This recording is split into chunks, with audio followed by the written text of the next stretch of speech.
Assalamualaikum warahmatullahi wabarakatuh. Halo sahabat FGLSN di mana saja berada. Salam literasi, ayo membaca. Perkenalkan, nama saya Rini Trihastuti dari SMA Negeri 4 Pangkal Pinang, Provinsi Kepulauan Bangka Belitung. Pada saat ini, latar tempat kita berada di Perpustakaan Smapa Pintar yang berlokasi di SMA Negeri 4 Pangkal Pinang, Provinsi Kepulauan Bangka Belitung, Negeri Serumpun Sebalai. Baik, pada hari ini Ibu akan membacakan sebuah cerita dari cerita rakyat Bangka Belitung yang ditulis oleh pengarang Maulana Samsuri. Pada buku ini ada 13 cerita rakyat yang diceritakan oleh pengarang, baik yang berada dari Pulau Bangka maupun yang berasal dari Pulau Belitung. Karena seperti yang kita ketahui, Provinsi Kepulauan Bangka Belitung terdiri dari 2 pulau, yaitu Pulau Bangka dan Pulau Belitung. Baik, sahabat semuanya, anak-anak tercinta, baik dari Provinsi Kepulauan Bangka Belitung dan anak-anak yang berada di seluruh Indonesia. Mau dengar cerita apa yang ada di provinsi ini? Baiklah, Ibu akan bercerita sebuah cerita rakyat dari daerah Mentok, Bangka Barat yang berjudul Panglima Angin. Dahulu kala di daerah Mentok, Bangka Barat, ada seorang laki-laki yang suka melakukan kejahatan. Pekerjaannya mencuri, merampas barang milik orang lain. Dan dia selalu berjalan di jalan yang jauh dari pengapungan, mengintip orang yang akan berpergian. Kemudian akan dihadang dan barang-barangnya dirampas. Apabila tidak diberikan, maka dia tidak segan-segan berbuat kejahatan. Penduduk di sana mengenal tokoh laki-laki ini dengan nama Abang Daud. Pada suatu hari, setelah musim panen, dari kejauhan tampak seorang lelaki sedang memikul keranjang berisi sayur dan buah-buahan yang akan dijual ke pasar. Lelaki itu masuk ke dalam semak-semak menunggu si pemikul buah dan sayur lewat. Setelah orang tersebut lewat, Abang Daud keluar dari persembunyiannya. Kemudian dengan jalan mengendap-endap, ia menghampiri dari belakang. Matanya berbinar-binar melihat buah-buahan segar yang berada dalam keranjang. Kemudian lelaki tua itu membentak, "Hei, kalau kau ingin selamat, hentikan!" Abang Daud tersentak kaget mendengar suara orang tua itu. Padahal dia belum sempat berbuat sesuatu. Seketika tubuh Abang Daud bergemetar dan dia mengucapkan dengan gugup, "Maaf, Pek Longguan, aku cukup kataku. Lebih baik meminta daripada mencuri. Hayah." Sahut orang tua bermata sipit berketurunan Tionghoa yang dikenal dengan nama panggilan Pek Longguan. Kemudian Pek Longguan pun mengetahui jika Abang Daud mengikutinya dari belakang. Kemudian Abang Daud berkata, "Tunggu, Pek Longguan." Pek Longguan berpura-pura tidak mendengar dan dia mempercepat langkahnya. Abang Daud tidak mau ketinggalan. Dia segera berlari menyusul. "Ada apa lagi? Haiya!" tanya Pek Longguan setelah lelaki itu berada di hadapannya. "Pek Long, maafkanlah aku karena telah mengganggumu," pinta lelaki itu. Ya, sahut Pek Longguan singkat. Kemudian berlalu meninggalkan Abang Daud. Kembali Abang Daud berseru, "Tunggu, Pek Long, jangan tinggalkan aku. Aku belum selesai berbicara." "Ada apa lagi? Haiya!" tanya orang tua itu. "Pek Long, berilah aku kesempatan untuk menjadi muridmu," pinta Abang Daud.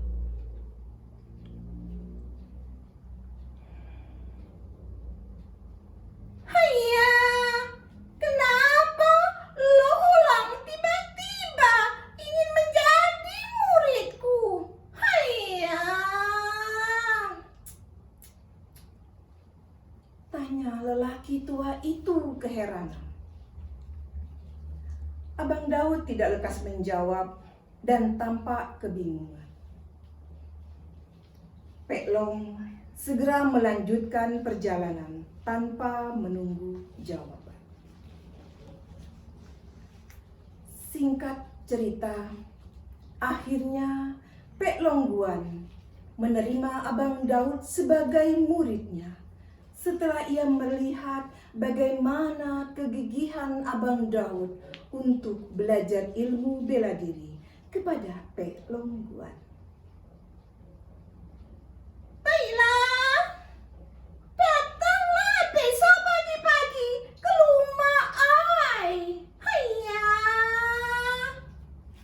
jawab Pek Longguan. Kemudian selanjutnya Abang Daud pun berguru kepada Pek Longguan mempelajari ilmu bela diri. Dan karena kepintaran, kepandaian, semangat dari Abang Daud untuk menuntut ilmu, akhirnya Abang Daud bisa menyelesaikan bagaimana dia bisa menguasai berbagai macam jurus ilmu bela diri yang diberikan oleh gurunya, Pek Longguan.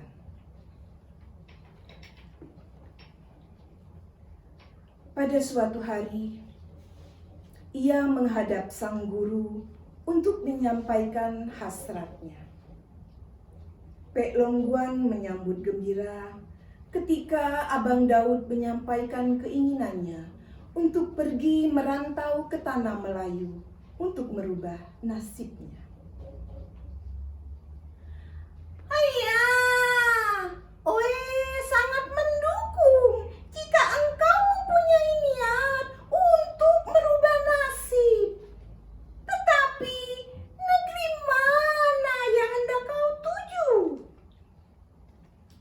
Abang Daud menjawab, "Rencanaku ke tanah Melayu. Tapi bagaimana menurut guru?" "Tidak masalah. Yang penting engkau bisa menjaga diri dan menyesuaikan dengan lingkungan. Haiya!" Selanjutnya, Pek Longguan pun mempunyai pesan yang harus didengar oleh Abang Daud ketika berada di negeri tanah Melayu. Tentu nasihat yang berupa kebajikan, nasihat yang berupa wejangan agar Abang Daud selalu bersikap sabar dan tidak sombong. Beberapa hari kemudian lelaki itu pun berpamitan kepada Pek Longguan dan kepada semua teman-teman seperguruannya. Pada hari yang telah ditentukan, Abang Daud pun berlayar menuju tanah Melayu bersama Haji Ali. Selama dalam perjalanan, Haji Ali mendampinginya dan selalu memberikan nasihat.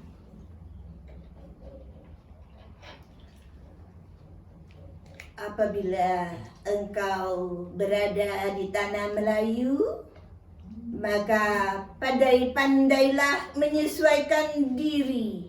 Adat di sana tidak sama dengan kampung kita. Itulah pesan dari Raja Haji Ali kepada Abang Daud agar tetap bisa menjaga diri.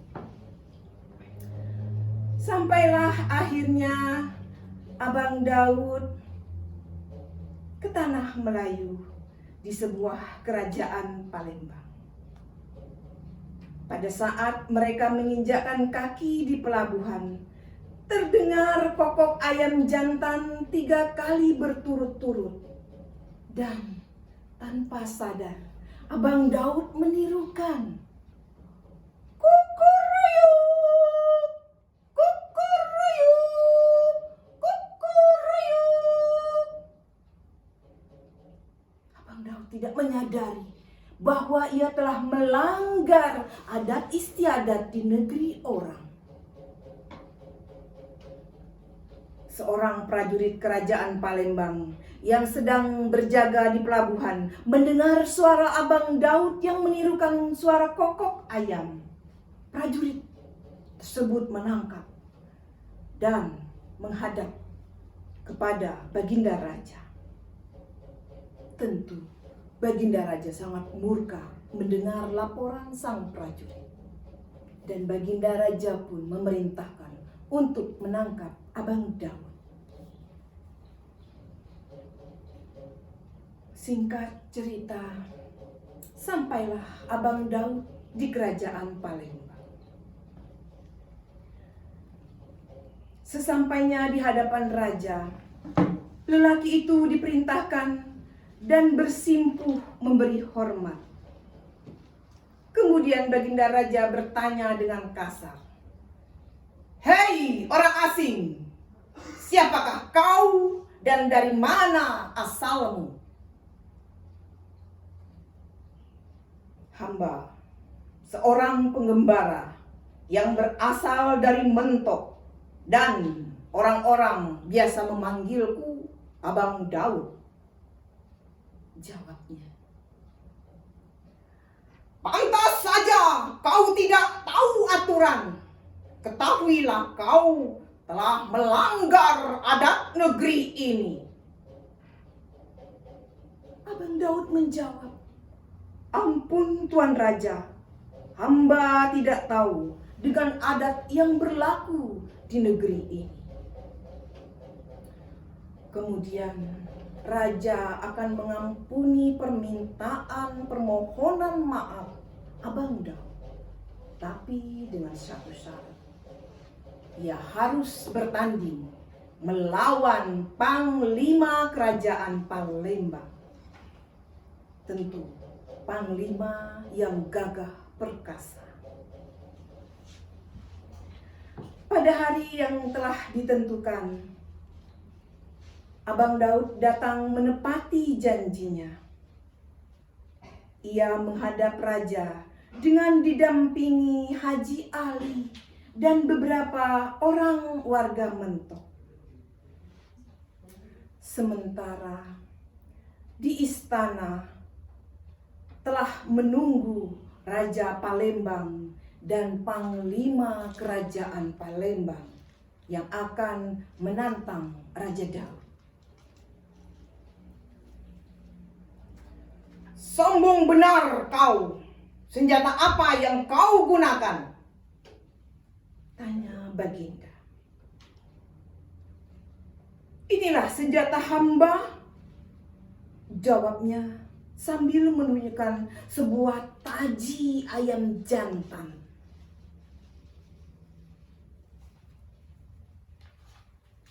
Kemudian singkat cerita, terjadilah pertarungan antara Abang Daud dan Panglima Tanah Melayu Kerajaan Palembang. Dua yang gagah perkasa sedang bertarung. Kemudian mereka pun mengeluarkan jurus-jurusnya. Dan pertarungan ini memakan waktu yang sangat lama. Sampai akhirnya Panglima Kerajaan Tanah Melayu tersungkur dan mati seketika. Mengetahui Panglima Tanah Melayu tidak bernapas, maka Baginda menghampiri Abang Daud. Selanjutnya berkata, Aku tidak menduga sebelumnya jika engkau seorang pendekar yang tangguh. terima kasih tuanku, dan hamba mohon maaf atas kejadian yang menimpa Tuan Panglima, saut Abang Daud. Kemudian singkat cerita, di istana yang sudah berganti panglima dari kerajaan Tanah Melayu, sekarang dipimpin oleh Abang Daud dengan gelar Panglima Angin. Hiduplah Abang Daud sebagai Panglima Angin di kerajaan Tanah Melayu dengan gagah perkasa. Itu tidak berlangsung lama. Abang Daud kembali menjadi sosok orang yang sombong karena merasa tidak ada yang menandingi kekuatannya. Sampai kemudian Abang Daud kembali ke tanah Mentok Bangka Barat. Dan warga pun berkumpul menghadap Tumenggung Mentok untuk menyampaikan pembicaraan bagaimana menghadapi Abang Daud yang sudah kelewatan batas. Semua yang hadir menyampaikan usulannya dan masing-masing menyampaikan usulannya yang tidak mengena. Setelah itu, tiba-tiba seorang tua tampil dan berkata, "Kurasa yang dapat mengalahkan Abang Daud adalah gurunya sendiri." Aku tidak pernah tahu kalau dia berguru kepada seorang pendekar yang ternama. Dia adalah Pek Longguan. Akhirnya sang Tumenggung memanggil Pek Longguan melalui kurirnya. Kemudian ketika dimintai pertolongan, Pek Longguan berkata, "Ayah, aku sangat terkejut dan tidak mengira sama sekali jika Abang Daud berbuat seperti itu. Tetapi aku sendiri masih ragu untuk menangkap Abang Daud." Tumenggung berkata, "Kenapa kau masih ragu? Bukankah Anda adalah gurunya? Tentu Anda akan mudah menghadapinya." Kemudian Pek Longguan pun menyanggupi untuk berhadapan dengan Abang Daud. Pada hari yang sudah ditentukan, Pek Longguan menemui Abang Daud. Ia memberi nasihat agar murid kesayangannya kembali ke jalan yang benar. Namun harapan sang guru sangat meleset. Abang Daud bukannya mau mendengarkan nasihat gurunya, tetapi tampak tidak suka. "Hentikan semua omong kosongmu itu. Aku sudah muak mendengar nasihatmu," jawab Abang Daud. Kemudian Pek Longguan tidak bisa lagi menahan kesabarannya ketika muridnya sudah menjadi durhaka. Singkat cerita, Pek Longguan pun akhirnya berhasil mengalahkan Abang Daud dengan jurus-jurusnya yang sangat handal.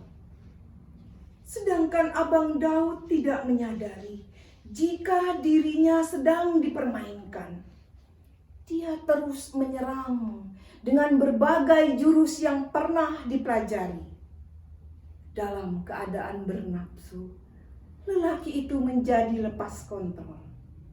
Dan Pek Longguan memanfaatkan kesempatan dengan mengirimkan tendangan ke dalam tubuh kosong bagian dada Abang Daud. Akhirnya Abang Daud jatuh terpental ke sungai.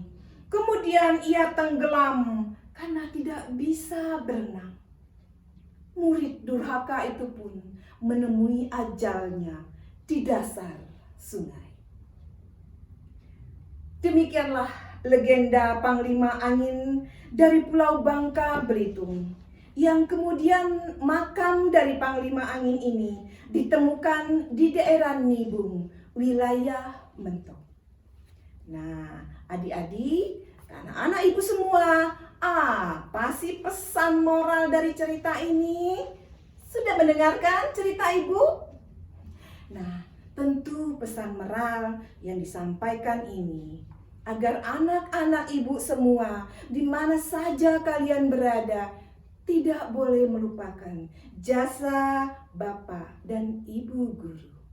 Jadilah siswa yang tabaruk agar ilmu menjadi barokah. Demikianlah cerita rakyat dari Mentok Bangka Barat, Panglima Angin, agar bisa kita maknai hikmah dari cerita ini.